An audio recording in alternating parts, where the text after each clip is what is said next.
नमस्कार, आप देख रहे हैं ब्लस्टर न्यूज टुडे और मैं हूं आपके साथ मानवी ठाकुर। शुरुआत करते हैं आज की खास खबरों से। सभी पत्रकार बंधुओं को नमस्कार। पूरा देश इस वक्त गैस के संकट के कारण लाइनों में खड़ा हुआ है।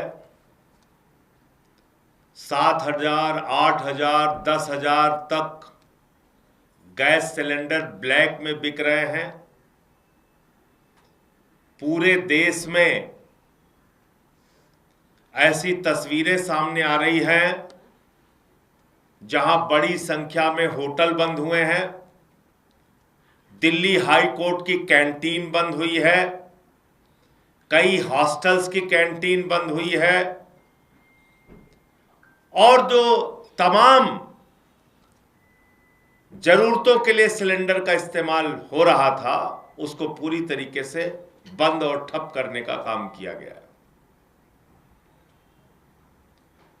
आप बार बार सरकार के प्रवक्ताओं को सुन रहे हैं, उनके तरफ से सिर्फ एक बात कही जाती है, देश में कोई संकट नहीं है, कोई गैस की किल्लत नहीं है। यह तो सिर्फ विपक्ष वालों का आरोप है, कोई किल्लत नहीं है। तो मैं आदरणीय प्रधानमंत्री मोदी जी से पूछना चाहता हूं कि इस धूप में देश की जनता क्या बेवकूफ है वो जो लाइनों में खड़ी हुई है? वो महिला जो अपने बच्चों का खाना कैसे पकाएगी कहते कहते रोने बिलखने लगती है, चीखने लगती है, वो जानबूझ के सब कर रहे हैं। आपके गृह राज्य गुजरात के अंदर मोरवी में सैकड़ों फैक्ट्रियां बंद हो गई, वो खुशी खुशी उन्होंने बंद कर दिया। जो मुंबई में, चेन्नई में, मैंगलोर में जो होटल्स कोलकाता में बंद हुए वो अपने आप उन्होंने ताला लगा दिया खुशी खुशी। ये किस प्रकार की दलील है? एक तो देश पे संकट है और दूसरी तरफ सरकार के द्वारा लोगों का मजाक उड़ाया जा रहा है। उस संकट का कोई नोटिस ही नहीं लिया जा रहा है, कहा जा रहा है कोई संकट नहीं, कुछ नहीं है। और कल देश की संसद में भारत की सरकार ने 57,000 करोड़ रुपए इकोनॉमिक स्टेबलाइजेशन फंड के रूप में स्वीकृत कराया। 57,000 करोड़ रुपए,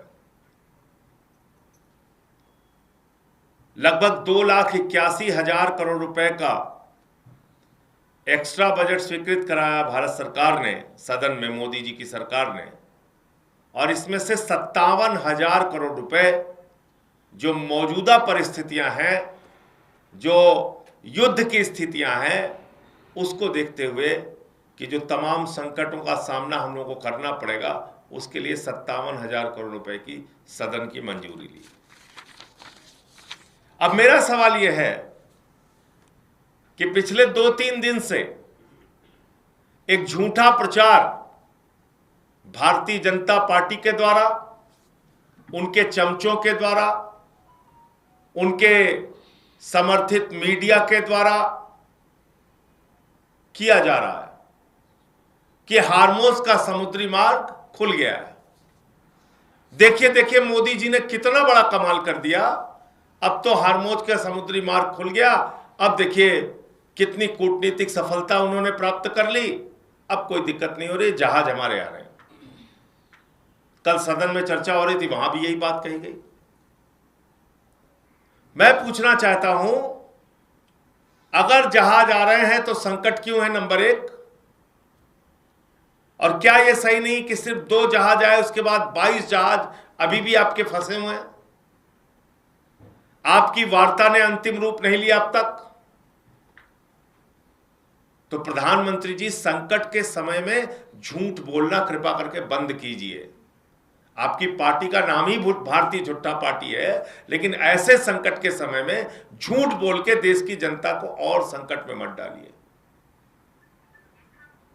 और कल देश की संसद में यह कहा गया कि यह संकट आया हुआ है। नहीं साहब, यह संकट लाया गया है। हमने जानबूझकर संकट अपने ऊपर लाई है। और इसके लिए कोई अगर जिम्मेदार है तो प्रधानमंत्री नरेंद्र मोदी जी जिम्मेदार हैं। प्रधानमंत्री को क्या जरूरत थी युद्ध से 2 दिन पहले इजराइल की यात्रा करने की? ईरान से आपके अच्छे गहरे रिश्ते थे, आपको क्या जरूरत थी उनसे झगड़ा करने की? और उस इजराइल के चक्कर में, अमेरिका के चक्कर में, जो अमेरिका हर दिन ट्रंप आपको अपमानित करता है, उसके चक्कर में आपने अपने परंपरागत मित्र से संबंध खराब कर लिया, उससे रिश्ते खराब कर लिए, और आज आपको हार्मोज के समुद्री मार्ग से अपने जहाज निकालने के लिए जद्दोजहद करनी पड़ रही है। मैं एक एक करके बताता हूं। प्रधानमंत्री इजराइल की यात्रा पे गए, उसके बाद 2 दिन के बाद अमेरिका और इजराइल ने हमला कर दिया। वहां के सुप्रीम लीडर खामेनेई की हत्या हो गई। प्रधानमंत्री ने शोक संवेदना के एक शब्द नहीं बोले। प्रधानमंत्री उसके बाद 8 देशों के प्रमुखों से बातचीत करते हैं, ईरान के राष्ट्रपति से बातचीत नहीं करते। प्रधानमंत्री और विदेश मंत्री अमेरिका और इजराइल का गुणगान करते रहते हैं। समय बीतता जाता है, 12-13 दिन हो जाते हैं। इस बीच प्रधानमंत्री जी ने अपने दोस्त अडानी से कहा, यही आपदा है, यही अवसर है, देश गैस के संकट में है, आप 3 गुना ज्यादा दाम में गैस बेचिए। वो 3 गुना ज्यादा दाम में गैस बेच रहा है। और उसके बाद की घटनाओं पर भी प्रधानमंत्री खामोश रहे। 160 स्कूली बच्चियां मार दी जाती हैं, प्रधानमंत्री खामोश। हमारे मेहमान के रूप में आए हुए ईरानी नौसेना के जहाज को वापसी में उड़ा दिया जाता है अमेरिका के द्वारा। 100 से अधिक नौसैनिक ईरानी मारे जाते हैं, हमारे मेहमान मारे जाते हैं, प्रधानमंत्री खामोश, कुछ नहीं बोलते। क्योंकि उनको लग रहा था ट्रंप और इजराइल तो इतनी महाशक्तियां हैं, वो तो ईरान को बिल्कुल मिटा देंगे, फिर हम भी उनके साथ खड़े होकर नाचेंगे। मेडल पहन के नाचा ही था उन्होंने। लेकिन ऐसा हुआ नहीं। युद्ध लंबा खिंच गया, देश संकट में आ गया, और तब प्रधानमंत्री ने ईरान के राष्ट्रपति से बातचीत की। मैं पूछना चाहता हूं कि आप जानबूझ के देश को संकट में क्यों डालते हैं? आपकी क्या विदेश नीति है? हर चीज में आप पहले समस्या पैदा करते हैं, उसके बाद उस समस्या का रोना रोते हैं, फिर उसी के नाम पे वोट मांगना चाहते हैं। देखो देखो हमारे साथ तो ये हो गया, देखो देखो हमारे साथ तो विपक्ष खड़ा नहीं हो रहा है। ये तो पहले दिन से हम लोग कह रहे थे ना कि राष्ट्रपति से बात करो। आपने 13 दिन का विलंब क्यों किया? जब दुनिया के 50 देश बातचीत कर चुके, तब आपने बात क्यों किया? पहले बातचीत क्यों नहीं किया आपने? लेकिन आपने बात नहीं की उस ईरान के साथ जिसके लिए आदरणीय प्रधानमंत्री नरेंद्र मोदी जी ने खुद ने ईरान की यात्रा के दौरान कहा था, ईरान और भारत की दोस्ती इतिहास से भी ज्यादा पुरानी है। जिस खामेनेई को 7वीं शताब्दी की कुरान की पांडुलिपि भेंट की थी प्रधानमंत्री नरेंद्र मोदी जी ने, जिस ईरान के राष्ट्रपति की हेलीकॉप्टर दुर्घटना में मृत्यु होने पर प्रधानमंत्री जी ने राष्ट्रीय शोक घोषित किया था 2024 में, यही नरेंद्र मोदी जी। जिस ईरान के राष्ट्रपति की मौत पर देश की संसद में शोक प्रस्ताव पारित किया था, उस ईरान से बात करने में 13 दिन का विलंब आपने क्यों किया? ये गैस का संकट देश में क्यों पैदा किया? क्या आपकी मंशा अडानी को फायदा पहुंचाने की थी, या आप एप्स्टीन फाइल के गहरे दबाव में है प्रधानमंत्री जी, जिसके कारण से ट्रंप और इजराइल की हर बात आपको माननी पड़ रही? देश आपसे जानना चाहता है, हम लोग आपसे जानना चाहते हैं, आखिर क्या है ऐसा एप्स्टीन फाइल में जो आप इजराइल और अमेरिका के इतने दबाव में हैं? 90 लाख की आबादी वाला देश इजराइल, वो आपको 2 दिन बुला के एक फर्जी मेडल पहना के आपके देश को उसने संकट में डाल दिया। ट्रंप ने आपको संकट में डाल दिया। और कितना दबाव है, मैं आज आंकड़ों के सहित आपको बताना चाहता हूं। जो तेल और गैस हम ईरान से खरीदते थे 2019 तक, याद रखिएगा 2019 तक हम ईरान से अपने जरूरत का तेल खरीदते थे और ईरान हमको रुपए में तेल देता था और गैस खरीदते थे। तो जो हमारे आसपास के देश हैं, उन देशों से भारत तेल और गैस खरीदता था, तो ईरान से जो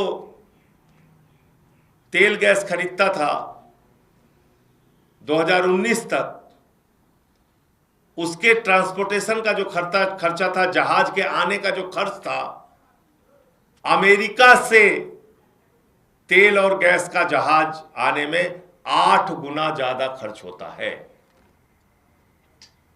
ईरान से तेल और गैस आने में, रूस से तेल और गैस आने में जो खर्च जहाज के ऊपर होता है भारत सरकार का, वो अमेरिका से आने में 8 गुना ज्यादा खर्च होता है। नंबर 1, जो भाजपाई आपसे कहते हैं ना, जो मीडिया के उनके समर्थक मोदी जी के कहते हैं जहां से हमें सस्ता मिलेगा वहां से लेंगे, तो ये इसकी कहानी ये है, देश के लोगों को जानना चाहिए गैस आपको क्यों महंगी मिल रही है, ये कहानी सुनिए आप।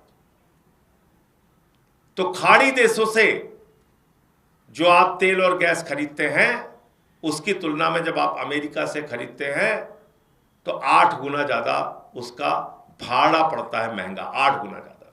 नंबर 1। अब समय पे आ जाइए। ईरान से भारत का जो जहाज आता है उसको लगता है 4 से 7 दिन, रूस से लगता है 18 दिन, अमेरिका से लगता है 30 से 40 दिन।